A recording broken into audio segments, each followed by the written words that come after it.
most of the vibration and control theories are basically based on a simple model, the mass spring damper model.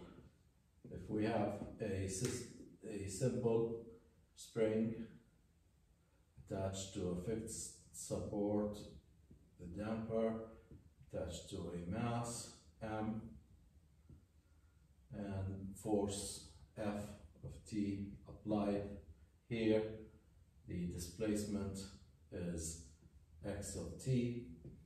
Then for spring constant k and a damping constant c, the equation of motion is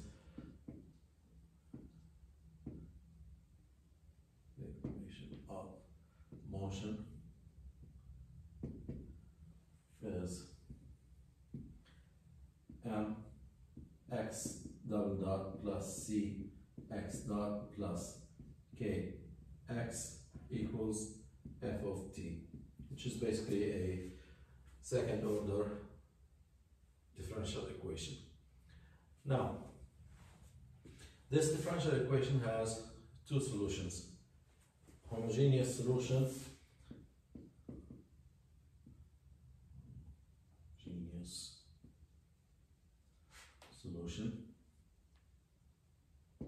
and particular solution.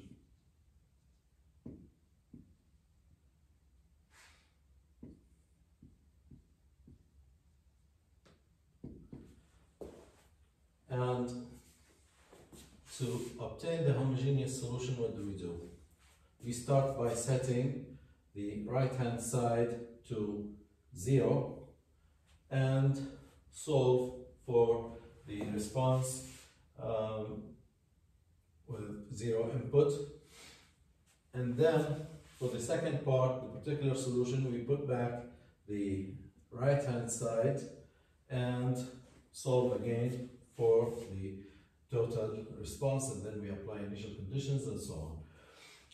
But the most important thing here is when solving for homogeneous solution, I'm setting the right hand side to 0, which is basically in this model, I'm setting the force to 0, which means that the response I'm going to obtain here is simply how the system would respond without input.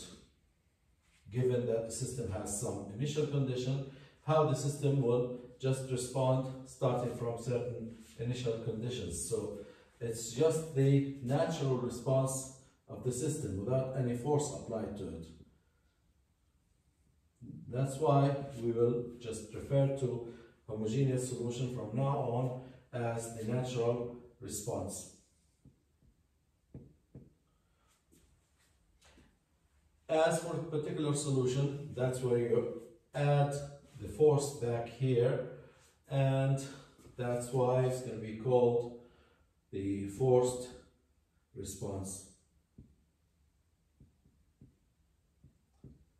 Okay, now one might think, okay, not all the systems are mass spring dampers, not all the right hand side here are forces, but any other system, when you represent any other second order system, you will end up with a second order differential equation that looks like this. The parameters, the coefficients might be other quantities, but mathematically it will be the same differential equation. So I'm going to use this terminology here, and that's why also that the coefficient of the second derivative, this coefficient here, m, which does not have to be m in any other system, but as a convention, this coefficient will always be called the inertia term, or inertia coefficient.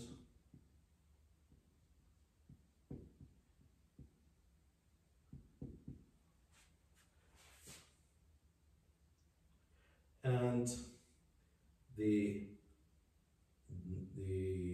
part with the second or the first derivative here, this coefficient, this would be called the damping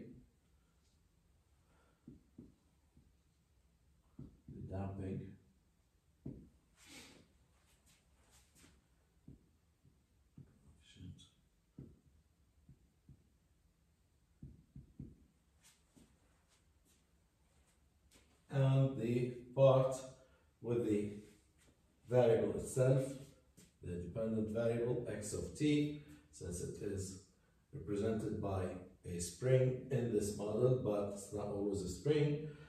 But as a convention, it will always be called the stiffness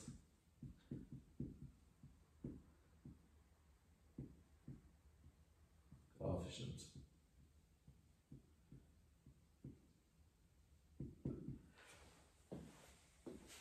Okay, so these are the main terms here that we will be using from now on when discussing any system. Again, I have to stress that not all the systems will have mass spring dampers.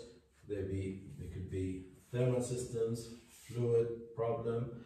The parameters here could be heat flux, current, flow rate, anything, except now this quantity, regardless of what it is, it will be called the inertia term or inertia coefficient.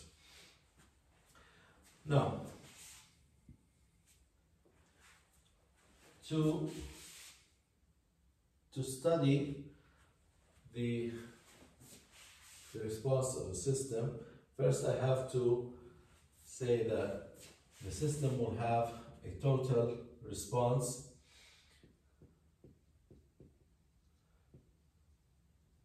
The total response is partly due to the natural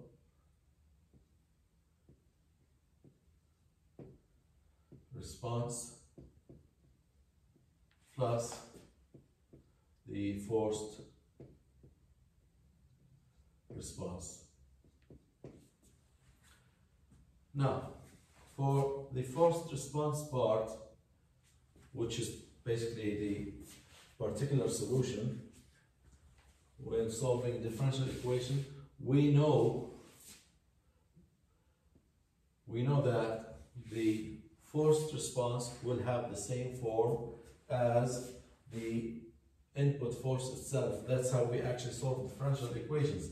When we go to the part where we solve for a particular solution, we assume that we have a response in the same form of the input. If I have a constant here, the output will be constant, unknown amplitude, but it will be constant. If we have a sine wave here, I know that my particular solution will be a sine or cosine wave, and so on. So the forced response is not a problem because I can anticipate what the forced response is according to my input. So this part is okay.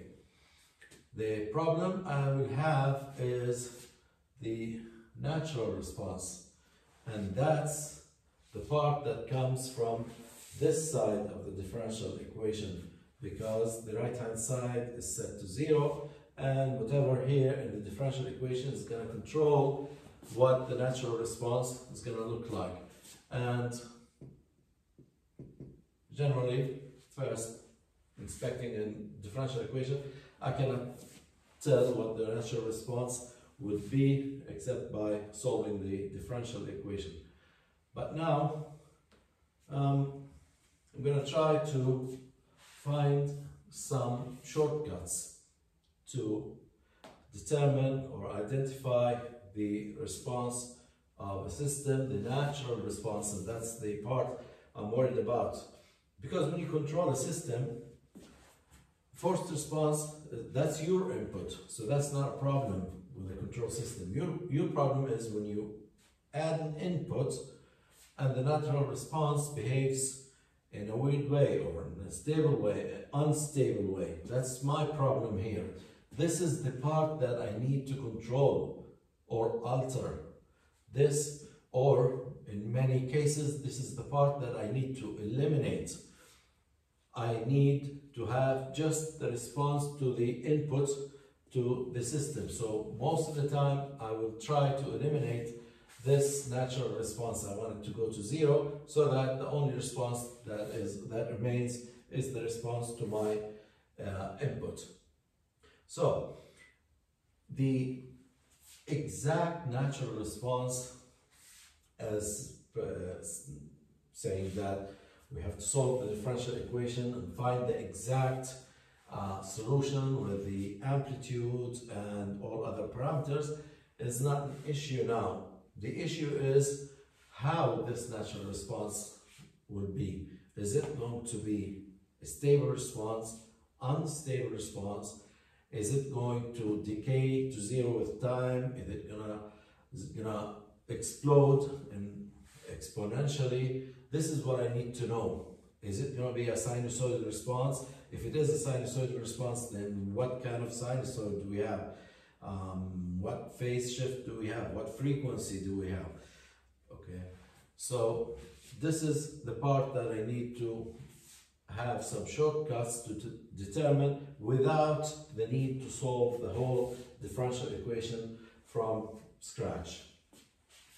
And to do this, I need to isolate the forced response. And how we do that, if my response, if the input force is zero, then there's only this natural response.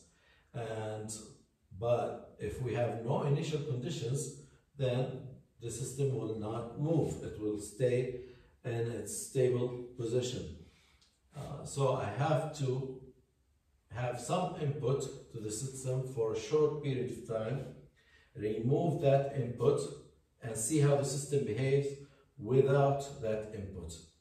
That short input will actually cause some initial conditions. When you remove that input, what you end up with is just a system with no force, no right-hand side, but with certain initial conditions, and that's what we need to inspect.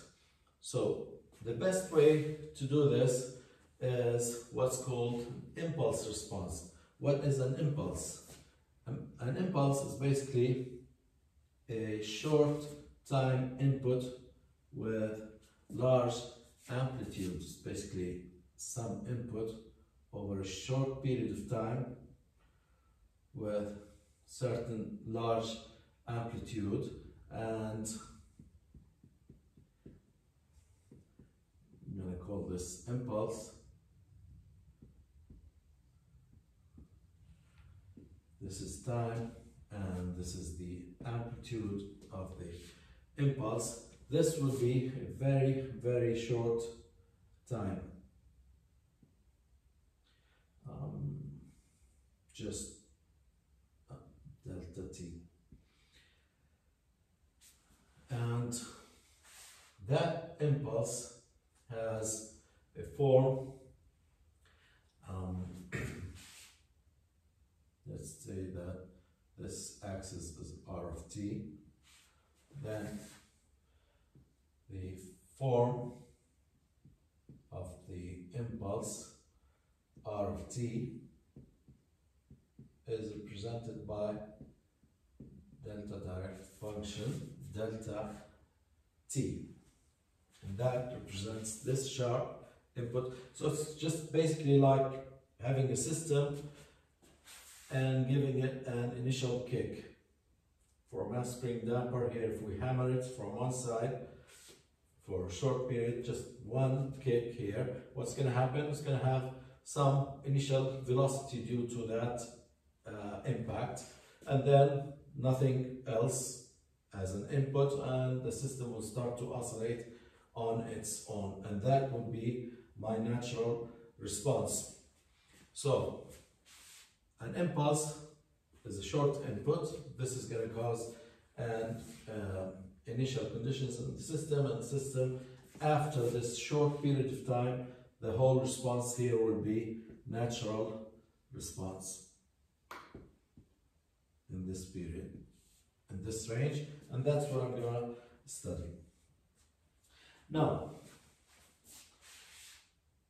first of all, we know that any system, any linear system, the systems that we're going to be dealing with in our control course here, the differential equation, which comes from the model of the system, can be represented as a transfer function For example, this differential equation, if we use Laplace transform, and we know in transfer functions, initial conditions are always assumed 0. So if I apply Laplace transform here, I'll have m and s squared for second derivative, x of s, plus c, s for first derivative, x of s, plus k, x of s, which is the Laplace transform of x, and f of s, which is the Laplace transform of f of t, and the transfer function g of s is basically the output x of s divided by the input f of s. Okay. Then, if I want to determine a response of a system due to certain input, I can put this as x of s equals the transfer function g of s times f of s, my input. Okay, so if this is the situation, and if my input is just a short input here, short force over a short period of time, then the response after this short period of time is actually a natural response, and that's what I'm going to be studying.